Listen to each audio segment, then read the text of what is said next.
प्रियाः दर्शकाः, अद्य अस्माभिः साकं संवादार्थम् उपस्थितः न अन्यः कश्चित् परं स्वयं आद्य संस्कृतसङ्गीतवृन्दस्य अर्थात् ध्रुवा इत्यस्य संस्थापकः, सहस्रेषु हृदयेषु स्वीयमधुरस्वरेण रम्यमाणः श्रीयुतः डॉक्टर संजय द्विवेदीवर्यः।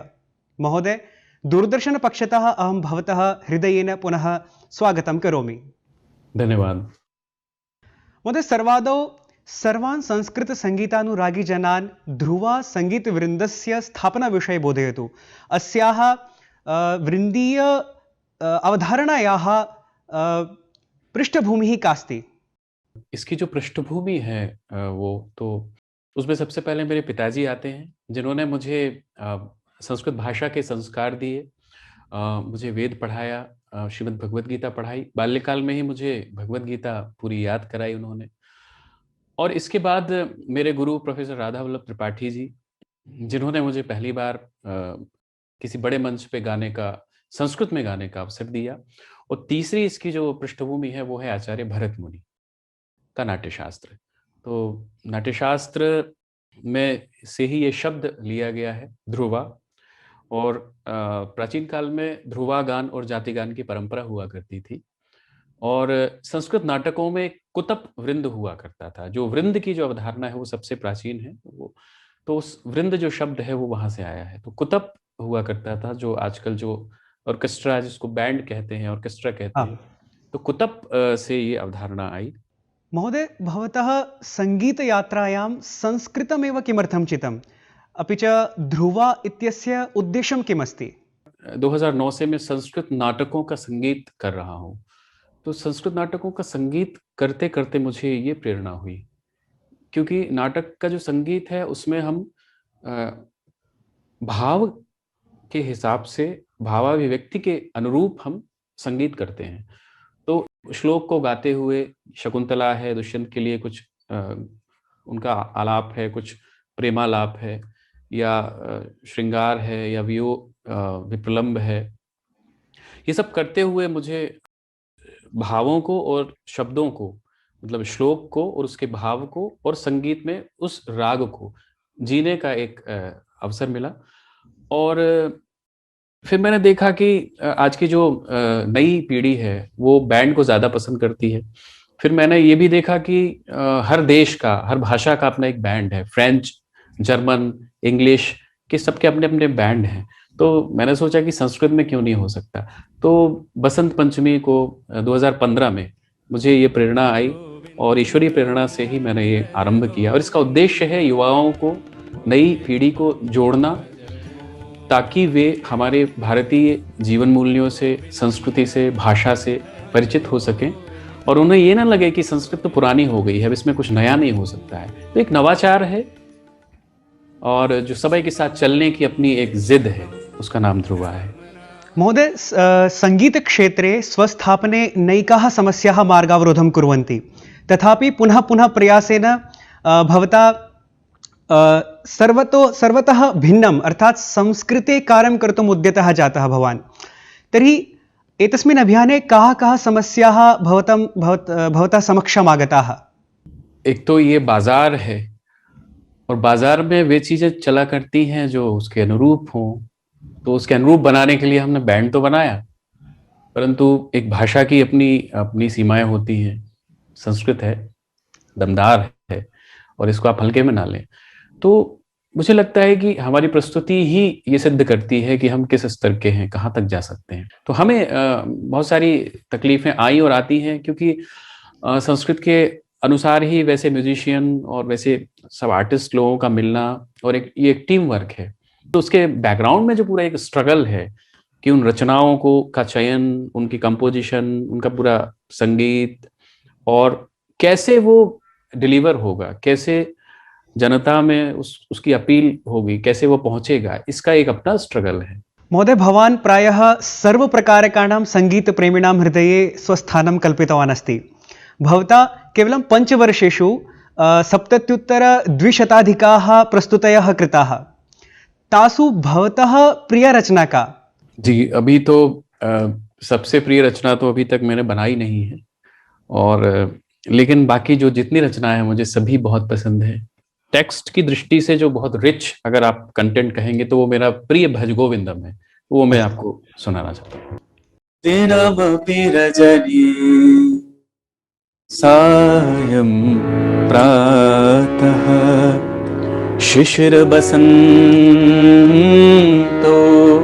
पुनरायातः कालः क्रीडति गच्छति आयुः कालः क्रीडति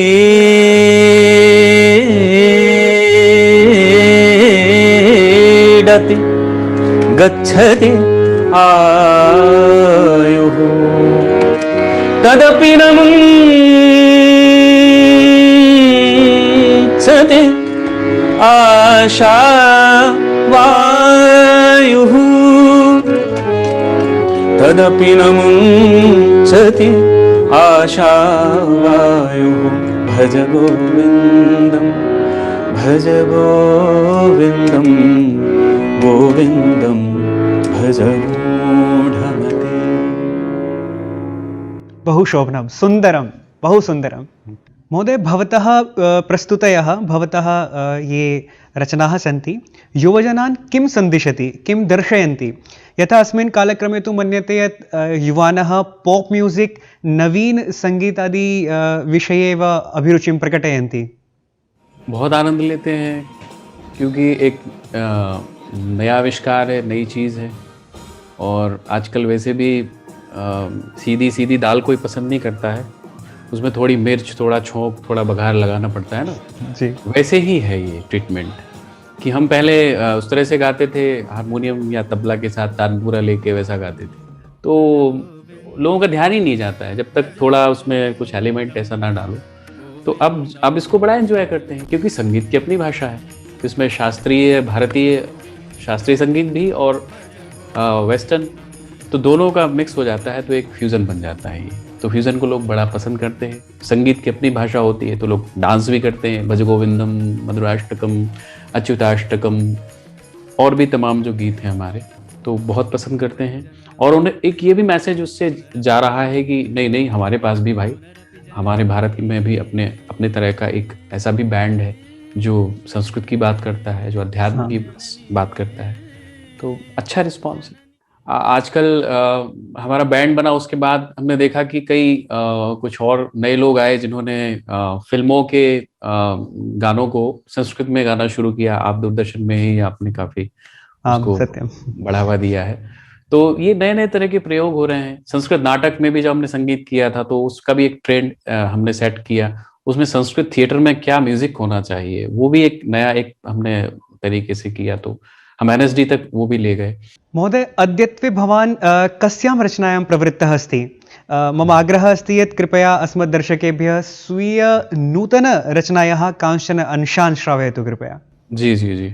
अभी वर्तमान में हम जो है संस्कृत के गीतकारों के, गजलकारों के कुछ गीत और गजल पे मैं काम कर रहा हूँ, और जी जल्दी ही आपको सुनने को मिलेंगी। जैसे मैं एक आपको इन गीतों में अभिराज राजेंद्र मिश्र जी भी हैं, उनकी भी रचनाएं हैं, आचार्य राधा वल्लभ जी, आचार्य रमाकांत शुक्ल जी, फिर हर्षदेव माधव जी भी हैं, बच्चूलाल अवस्थी, तमाम गजलें भी मैंने ली हैं। तो अभी आधुनिक कवयः सन्ति इति। जी जी जी, आचार्य राधा वल्लभ जी का ये गीत मैं गीत धीवरम से आपको सुना रहा हूँ। लहरेषु मया गीत लिखिता, लहरेषु मया गीत लिखिता, रचिता नूतन शब्दतरी, रचिता नूतन शब्दतरी, छन्दसु मया जगति रचिता, छन्दसु मया जगति रचिता, कलिता नूतन भावझरी, एक कलिता नूतन भावझरी। बहु सुन्दरं महोदय, बहु सुन्दरं। महोदय, वार्तावली परिवारपक्षतः दूरदर्शनपक्षतः अहं भवतः धन्यवादान् ज्ञापयामि यत् भवता समयः कल्पितः अस्माकं कृते। एवं च निश्चयेन अस्मद्दर्शकाः अनेन संवादेन रसास्वादनं करिष्यन्ति निश्चयेन। तदर्थं भूरिशः धन्यवादाः। जी, मैं भी आपका धन्यवाद करना चाहूँगा और पूरे दूरदर्शन परिवार का, क्योंकि दूरदर्शन तो हमारे सबसे बड़े प्रमोटर हैं जो भारतीय संस्कृति को प्रमोट करते हैं। तो वार्तावली परिवार, डीडी न्यूज़ परिवार और दूरदर्शन सभी के लिए बहुत बहुत आभार है।